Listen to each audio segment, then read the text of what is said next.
नमस्कार विद्यार्थी मित्र मैत्रिणींनो, स्वागत आहे तुम्हा सगळ्यांचं सपनाज होमस्कूलिंग यूट्यूब चॅनलमध्ये. आणि आज आपण इयत्ता 8वी मराठीचा 18वा धडा जलदिंडी याचा स्वाध्याय सोडवणार आहोत. इथे आपण संपूर्ण स्वाध्याय सोडवलाय. जर तुम्ही नवीन असाल चॅनलला तर चॅनलला सबस्क्राईब करा आणि बेल आयकन दाबा. माझं नाव आहे सपना टीचर. तुमचं काय आहे मला नक्की सांगा. प्रश्न क्रमांक 1 आहे, खालील परिणाम कोणत्या घटना व कृतींचे आहेत ते सांगा. परिणाम: लेखकाच्या मुलाचा चेहरा करारी दिसू लागला. कृती आहे, लेखकांनी मुलाला भित्रट म्हटले. नदीचं सौंदर्य आणि पाण्याचं पावित्र्य काळवंडलेलं होतं. पाण्यावर सर्व प्रकारची घाण पसरली होती आणि ती घाण कुजून पाण्यावर एक प्रकारची काळी साय पसरली होती.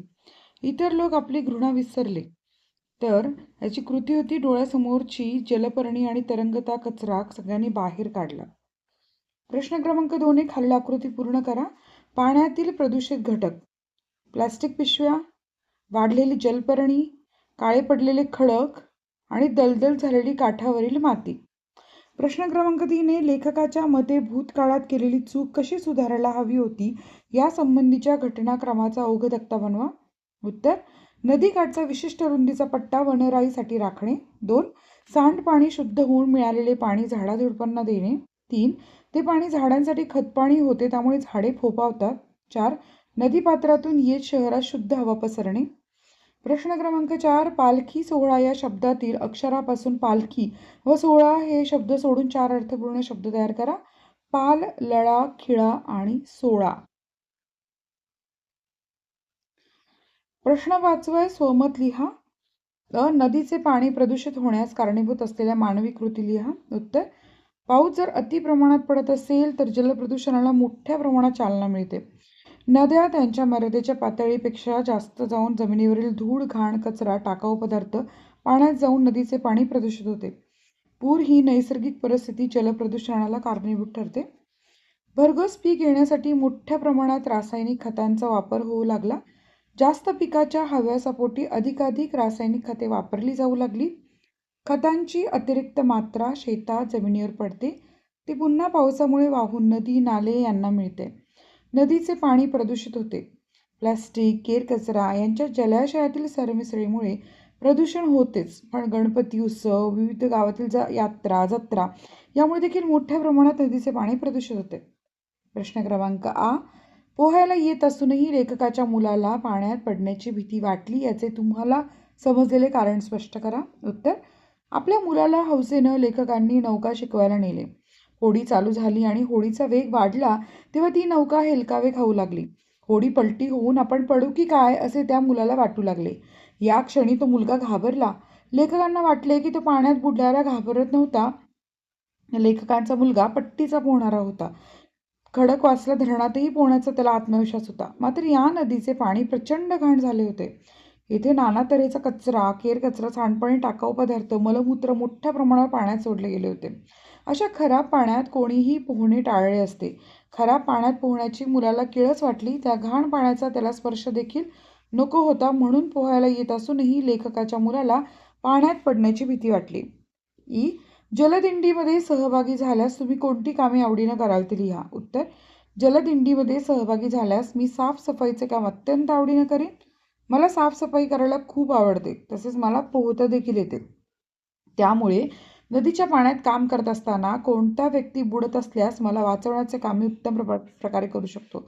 जलदिंडीच्या वेळी गोळा करण्यात येणाऱ्या कचऱ्याचे योग्य प्रकारे वर्गीकरण करण्यात मदत करेन. इत्यादी कामे मी आवडीनं करेन.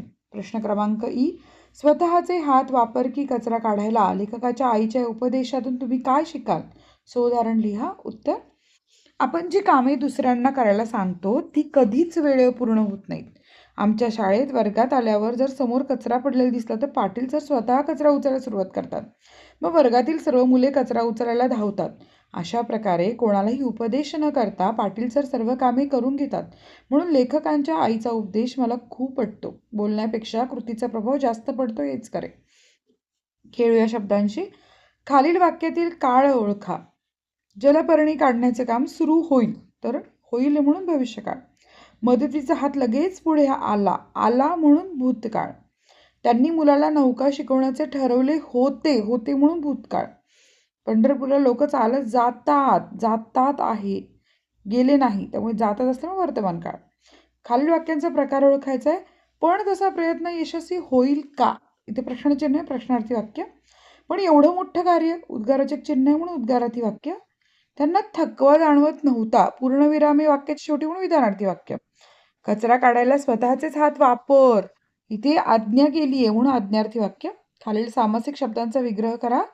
भाजीपाला, भाजीपाला वगैरे. सुख दुःख, सुख आणि दुःख. स्त्री पुरुष, स्त्री आणि पुरुष.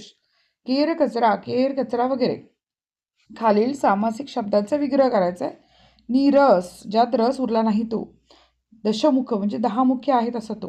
निर्बल, निघून गेले आहे बळ ज्यातून तो. मूषक वाहन म्हणजे ज्याचे वाहन आहे असा तो, मूषक. खालील सामासिक शब्दांचा विग्रह करून समासाचे नाव लिहा. सामासिक शब्द चहा पाणी, विग्रह चहा पाणी वगैरे. समासाचे नाव द्वंद्व समास. क्षणोक्षणी म्हणजे विग्रह प्रत्येक क्षणाला, समास आहे अव्ययीभाव समास. सामासिक शब्द त्रिभुवन, विग्रह 3 भुवनांचा समूह. समासाचे नाव तत्पुरुष समास. गजानन, ज्याचे आनंद गजासारखे आहे असा तो. समासाचे नाव बहुव्रीही समास. पुढे आहे वाचा आणि समजून घ्या. म्हणजे काय बघा. नीता, आजी हे बघ, नदीतलं पाणी दिसतच नाही. आजी, हो, नदीत जलपर्णी उगवली आहे. नीता, जलपर्णी म्हणजे काय ग आजी? आजी, पाण्यात उगवणारी वनस्पती. नीता, ती पाण्यात का उगवते? आजी, पाणी अशुद्ध प्रदूषित झालं की उगवते. नीता, आजी, आपल्यामुळेच नदीचं पाणी प्रदूषित झालंय ना? आजी, हो, माणसांच्या वाईट सवयीमुळे नदीची हानी होत आहे. शहराच्या सांडपाण्यातून, रासायनिक खतांचा वापर केलेल्या शेतजमिनीतून झिरपणाऱ्या पाण्यातील किंवा कारखान्याच्या सांडपाण्यातील नायट्रोजन व फॉस्फरस ही द्रव्ये पाण्यात मिसळली की जलपर्णी वाढते. जलपर्णीची वाढ ही खऱ्या अर्थाने जलप्रदूषणाची निदर्शक आहे. नीता, अरे रे आजी, आता या जलपर्णीचं काय करायचं? आजी, पाणी प्रदूषित होणार नाही याची काळजी घ्यायची. तर अशा प्रकारे आजी आणि इथे नीताचा संवाद दाखवलेला आहे. मित्रांनो, आमच्याकडे इंद्रायणी नदी आहे. तुमच्याकडे कोणती नदी मला सांगाल का? आणि मला आवडेल तुमच्या इथल्या नदीचं नाव ऐकायला. तर आपण ही नदी प्रदूषण कसं होणार नाही याची काळजी घेतली गेली पाहिजे. तर मित्रांनो, हा स्वाध्याय इथे संपलेला आहे. जर तुम्हाला हा व्हिडिओ आवडला असेल तर नक्की या व्हिडिओला लाईक करा, चॅनलला सबस्क्राईब करा आणि तुमच्या ज्या कमेंट्स आहेत त्याची आम्ही आतुरतेनं वाट बघत असतो. त्या कमेंट्सही आम्हाला पाठवत जा. तर भेटूयात आपण पुढच्या व्हिडिओमध्ये. धन्यवाद मित्रांनो.